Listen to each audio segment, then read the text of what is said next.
ಪ್ರೇಕ್ಷಕ ಪ್ರಭುಗಳಿಗೆ ನಮಸ್ಕಾರ. ನಿಮ್ಮ ಒಳಗಡೆ ನೋಡಿ ಫುಲ್ ಕಾಡು, ನಿಮ್ಮ ಎಳಗಡೆ ನೋಡಿ ಫುಲ್ ಕಾಡು. ಮುಂದೆ ಒಂದು ಬೀಚ್ ಇದೆ, ಬೀಚ್ ನೋಡ್ಕೊಂಡು ರಿಟರ್ನ್ ಆಗ್ತೀವಿ.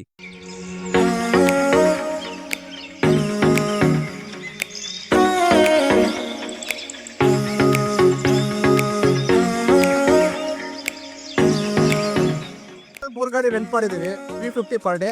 ಪರವಾಗಿಲ್ಲ, ಒಂದಿನಕ್ಕೆ 3 ಗಾಡಿ 3000 ಬಂತು.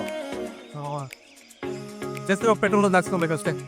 ಇನ್ಸ್ಟೆಂಟ್ ನೀವು ಆಟೋದಲ್ಲಿ ಸ್ವಲ್ಪ ಬಂದು ಕಾಲ್ ಬೆಟರು. ಒಂದೊಂದು ಜಾಗಕ್ಕೆ ಹೋಗೋಕ್ಕೆ ಒಂದು 200-300 ಅಂತ ತೊಗೊತಾ ಇರ್ತಾರೆ. ಅದು ಬಂದು ಒಂದು ಗಾಡಿ ತೊಗೊಂಡು ಬಾ, ಎಲ್ಲಿ ಬೇಕಾದ್ರೆ ಅದು ಹೋಗ್ತಾ ಇರ್ಬೋದು. ಅಂತೂ ಇಂತೂ ಪ್ಯಾರಡೈಸ್ ಬೀಚ್ಗೆ ಆಫ್ ರೋಡ್ ಮಾಡ್ಕೊಂಡು ಬಂದಿದ್ವಿ. ಈಗ ಇಲ್ಲಿಂದ ಒಂದು 20 ಮಿನಿಟ್ಸ್ ಟ್ರಕ್ ಇದೆ. ಟ್ರಕ್ ರೋಡ್ ನೋಡಿ, ನೀವು ನೋಡ್ಬೋದು ಫುಲ್ ಡೆನ್ಸ್ ಫಾರೆಸ್ಟು. ಮಾನ್ಸೂನ್ ಆಗಿರೋದ್ರಿಂದ ಇಲ್ಲಿ ಯಾರೂ ಇಲ್ಲ. ಆ್ಯಕ್ಚುಲಿ ಮಾನ್ಸೂನ್ ಟೈಮಲ್ಲಿ ಬರೋದು ಅವಾಯ್ಡ್ ಮಾಡಬೇಕು. ಇನ್ ಕೇಸ್ ನೀವು ಬೀಚ್ ಆ್ಯಕ್ಟಿವಿಟೀಸ್ ನೋಡ್ತಾ ಇದ್ದೀರಾ ಅಂದರೆ, ಇನ್ ಕೇಸ್ ನೀವು ಹಿಲ್ ಸ್ಟೇಷನ್ ಆ ಥರ ಹೋಗಿ ಟ್ರೆಕ್ಕಿಂಗ್ ಎಲ್ಲ ಮಾಡಬೇಕು, ಒಂದು ಬ್ಯೂಟಿಫುಲ್ ಸನ್ಸೆಟ್ಟು ಸನ್ರೈಸ್ನ ನೋಡ್ಬೇಕಂದ್ರೆ best place to visit in monsoon. ಮಾನ್ಸೂನ್ನಲ್ಲಿ ತುಂಬ ಜನ ಸಕಲೇಶ್ವರ ಈ ಕಡೆ ಎಲ್ಲ ಹೋಗ್ತಾ ಇರ್ತೀರಾ. ಆ ಕಡೆ ಬಂದು ತುಂಬಾ ಓವರ್ ಹೈಪ್ಡ್, ಆಮೇಲೆ ತುಂಬ ಜನ ಇರ್ತಾರೆ. ಇಲ್ಲಿ ಬಂದು ತುಂಬ ಪೀಸಾಗಿರುತ್ತೆ, ಅಷ್ಟೊಂದು ಜನ ಇರೋಲ್ಲ. ನೀವು ಲೋ ಕಾಸ್ಟಲ್ಲಿ ಕೂಡ ಮೇಂಟೈನ್ ಮಾಡ್ಕೊಬೋದು. ಮತ್ತು ನಿಮ್ಗೆ ಏನೇನು ಬೇಕು ಎಲ್ಲ ಇಲ್ಲೇ ಇದೆ. ಕೂಲ್ ವೆದರು, ಮೌಂಟನ್ಸು, ಹೈಕ್ಸು, ಗ್ರೀನರೀಸ್ ಎಲ್ಲ ಇಲ್ಲೇ ಇರುತ್ತೆ.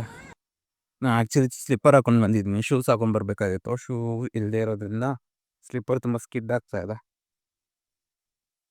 ಇಷ್ಟೊಂದು ಡೀಪಾಗಿರುತ್ತೆ ಅಂತ ಅಂದ್ಕೊಂಡಿರಲಿಲ್ಲ ನಾನು.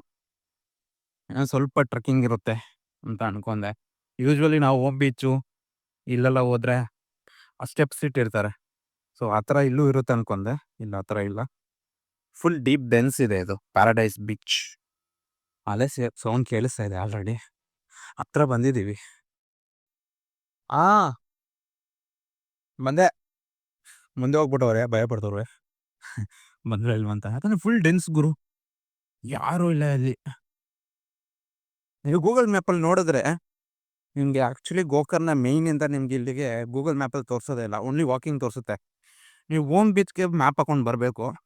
ಮ್ಯಾಪ್ ಹಾಕೊಂಡು ಬಂದಾಗ ನಿಮಗೆ 3 ದಾರಿ ಕಾಣುತ್ತೆ. ನಿಮಗೆ 3 ರೋಡು ಎಲ್ಲಿ ಕನೆಕ್ಟಿಂಗ್ ಕಾಣಿಸುತ್ತಲ್ವ, ಅಲ್ಲಿಂದ ನೀವು ಪ್ಯಾರಡೈಸ್ ಬೀಚ್ ಅಂತ ಹಾಕಬೇಕು. ಆವಾಗ ನಿಮಗೆ ಮ್ಯಾಪ್ ತೋರಿಸುತ್ತೆ. ಇದು ಒಂದು ಟಿಪ್ ಅಂತ ಅಂದ್ಕೊಳ್ಳಿ.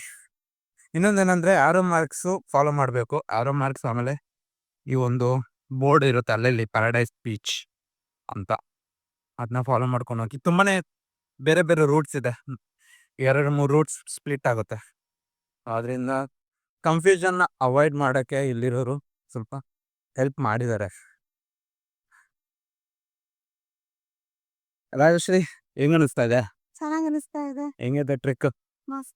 ನನ್ ಫುಲ್ ಹೈಟ್ ಆಗ್ತಿದ್ವಿ ಈಗ. 3 days ಗೋಕರ್ಣದಲ್ಲಿ ಇದ್ದೀವಿ. This is the best part which I have witness, because last time also ನಾ ಇಲ್ಲಿ ಬಂದಿದ್ದೆ. ಪ್ಯಾರಡೈಸ್ ಬೀಚ್ ಇದೆ. ನಮಗೆ ಟ್ರೆಕ್ಕಿಂಗ್ ಆಕ್ಚುಲಿ ಇಷ್ಟ ಆಗುತ್ತೆ. ಎಸ್ಪೆಷಲಿ ಬೈಕ್ನಲ್ಲಿ ಆಫ್ ರೋಡ್ ಮಾಡ್ಕೊಂಡು ಬಂದಿದ್ದೀವಿ ಇಷ್ಟು ದೂರ. ಮಾತಾಡ್ಕೊಂಡು ಹೋಗ್ಬಹುದು. ಆಮೇಲೆ that is the different feeling. ಕಾರ್ನಲ್ಲಿ ತುಂಬಾ ಬೋರ್ ಇತ್ತು. ಅಲ್ಲಿದೆ ಆ್ಯಕ್ಚುಲಿ ಸಮುದ್ರ. ಸೌಂಡು ತುಂಬ ಜೋರಾಗಿ ಕೇಳಿಸ್ತಾ ಇದೆ. ಇಲ್ಲಿಂದ ಇವಾಗ ಟಾಪ್ನಲ್ಲಿ ಇದ್ದೀವಿ ನಾವು. ಜಸ್ಟ್ ಕೆಳಗಡೆ ಇಳಿದ್ರೆ ನಮಗೆ ಸಮುದ್ರ ಕಾಣಿಸುತ್ತೆ. ನೀವೇನಾದ್ರು ಡೆನ್ಸ್ ಫಾರೆಸ್ಟ್ ಪಕ್ಕದಲ್ಲೇ ನೀವೇನಾದ್ರು ಬೀಚ್ ನೋಡ್ಬೇಕಂದ್ರೆ this is the best place. ಏನಂತ? Yes, this is the best place. ಅದು ನಮ್ಮ ಕರ್ನಾಟಕದಲ್ಲೇ ಇದೆ. ಪಿಂಕ್ ಕಾಮೆಂಟ್ನಲ್ಲಿ ನಾನು ಯಾವ್ಯಾವ ಪ್ಲೇಸು ಫುಡ್ಗೆ ಚೆನ್ನಾಗಿದೆ ಅಂತ ಹಾಕಿರ್ತೀನಿ. ಜಾಸ್ತಿ ಲಕ್ಸುರಿ ಆ ಥರದ್ದೆಲ್ಲ ಏನೂ ಇಲ್ಲ. ನಾರ್ಮಲ್ ಕಾಸ್ಟ್ನಲ್ಲಿ 30 ರುಪೀಸ್ 40 ರುಪೀಸ್ ರೈಸು ಮತ್ತು ಸಾಂಬಾರು ಈ ಥರ ಎಲ್ಲ ಇರುತ್ತಲ್ವ. ಸೊ ಆ ಥರ ಪ್ಲೇಸು ಬೆಸ್ಟ್ ಫಾರ್ ಟೇಸ್ಟ್ ನಾನು ಹಾಕಿರ್ತೀನಿ ಕೆಳಗಡೆ ಕಮೆಂಟ್ಸ್ನಲ್ಲಿ. ಅದು ಒಂದೇ ಹೋಟೆಲು ಗೋಕರ್ಣದಲ್ಲಿ ಚೆನ್ನಾಗಿರೋದು. ಆಮೇಲೆ ಆಕ್ಚುಲಿ ಆಫೀಸಮ್ ಬಂದಿದ್ದೀವಿ.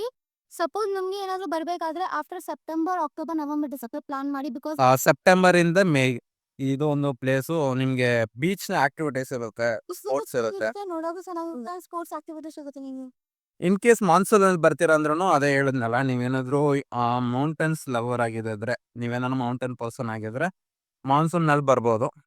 ಅಲ್ಲಿ beach person or mountain person? beach person. I love, I am a mountain person. even I love the treks. But a beach I choose more because I love blue color. Blue. ನನಗೆ colour blue actually ಇಷ್ಟ, but ನನಗೆ mountain ಯಾಕೋ ಸ್ವಲ್ಪ connected ಅನಿಸುತ್ತೆ ನನಗೆ. ರಾಜೇಶಿಗೆ ಸ್ವಲ್ಪ beach person ಇದ್ದಾಳೆ ಅವಳು, ಸೊ ಬೀಚಸ್ ಅವಳಿಗೆ ಇಷ್ಟ ಆಗುತ್ತೆ. ನೋಡಿ ಹೆಂಗಿದೆ ಡೀಪು. ಇಲ್ಲಿಂದ ಹೋಗ್ಬಿಟ್ಟು ಅಲ್ಲಿಂದ ಅಲ್ಲಿ ಹಿಂಗೆ ಹೋದರೆ ಪ್ಲೇಸ್ ಸಮುದ್ರ. ಪ್ಯಾರಡೈಸ್ ಬೀಚ್ಗೆ ಎಂಟ್ರಿ ಆಗಿದ್ದೀವಿ. ಈಗ ಇಲ್ಲೊಂದು ಚಿಕ್ಕ ಒಂದು ರೆಸ್ಟೋರೆಂಟ್ ಟೈಪ್ ಇದೆ, ಗರಿಯಲ್ಲಿ ಮಾಡಿರೋದು. ಅವ್ರಿಗೊಂದು ಮೇಲೆ ಎಳ್ನೀರು ಇದೆಯಲ್ಲ, ಎಳ್ನೀರು ಹೊಡ್ಕೊಡ್ತಾರೆ ಅಷ್ಟೇ. 70 ರುಪೀಸ್ ಒಂದು. ಫ್ರೆಶ್ಶಿಗೆ 70 ರುಪೀಸು, ಬಟ್ ಆದ್ರೂ ಚೆನ್ನಾಗಿರುತ್ತೆ. ಇಷ್ಟು ದೂರ ಬಂದಿದ್ದೀವಲ್ಲ ಟ್ರಕ್ ಮಾಡ್ಕೊಂಡು. ಬೀಚಲ್ಲಿ ಕೂತ್ಕೊಂಡು ಕುಡಿಯೋವಂಥ ಮಜಾ ಬೇರೆ. ನಾವಂತೂ ಈ ಥರ ಹತ್ತಕ್ಕೆ ಸಖತ್ ಕಷ್ಟ ಆಗುತ್ತೆ. ಈಗೆಲ್ಲ ಸಖತ್ ಪವರ್ ಅನ್ನೋಕ್ಕಿಂತ ಟೆಕ್ನಿಕ್ ಬೇಕು. ನೋಡಿ, ಟಿಮ್ಸಿದ್ದಾರೆ.